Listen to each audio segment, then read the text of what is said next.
Badminton City to promote and launch the show.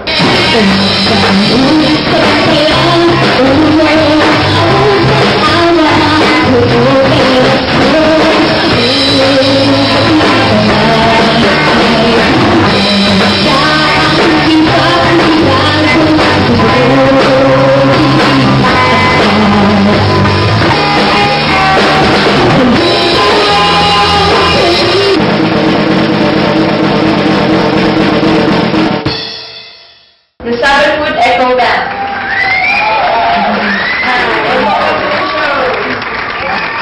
I'm Jan Rayak and I'm playing bass guitar. I'm Brunel, stress and lead guitar.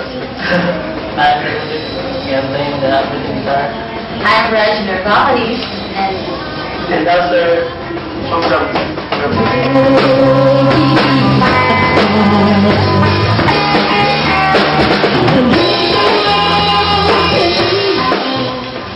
Okay, so where and when did you first start performing? When was your band formed?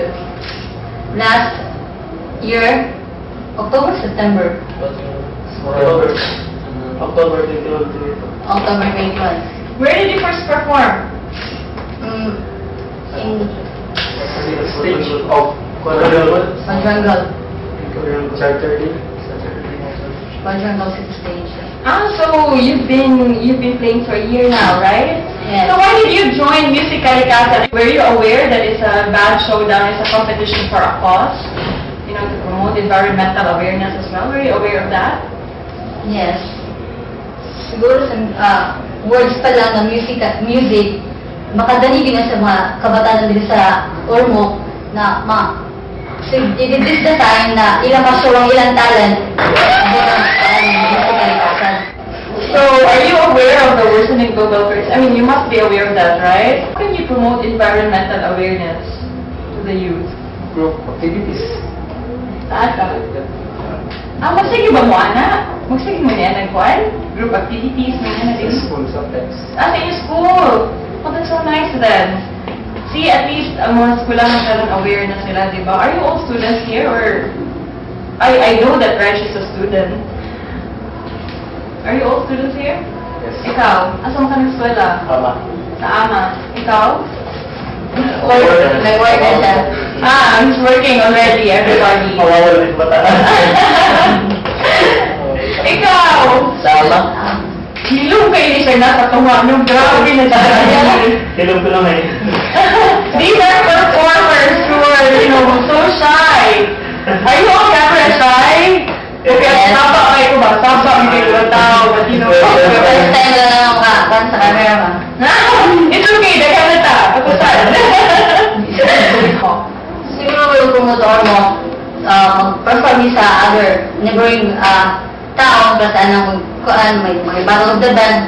Di ba, that's why na makapromote ka sa imong kuan, makahambog juga na, di ba, we are from Ormoc, the people of the Ormoc or the youth of the Ormoc is talented, di ba? Bitaw. Showcase ang talent ko. Yes, we promote our Ormoc through our song about entitled Ormoc Kaswagan. That was our conversation. How many songs have you composed so far? One.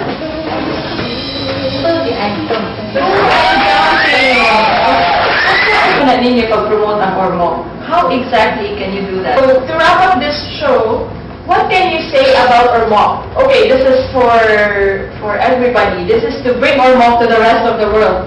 So, what are you going to say about Ormoc? To make them come here, make them take notice, step back and take notice. Mo na siya Ormoc. How exactly will you say it? I mean, how exactly will you promote Ormoc City? Siguro Can you say something about Ormoc? Siguro sa ako kay baliban kami ako siguro paagi ana turo ang musical siguro para makita nila ba ang Ormoc ba kung sa ilagay ang beauty gani dili lang na siyang sa naibawan ko na Ormoc tungod lang atong tragedy ba tas I know, it's about the tragedy. Flash flood.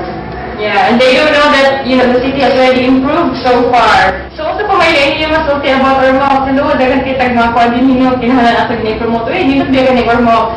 We have a lot of beautiful beaches. We have, what? A lot of Hotels.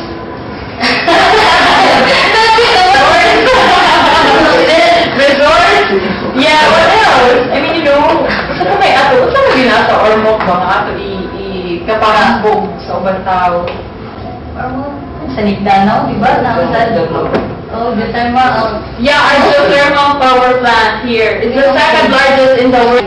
And we are having a show on that. In our, you know, actually, it will be the topic of our second show. Everybody, we need to wrap up this show. They're going to perform after we return for some commercials.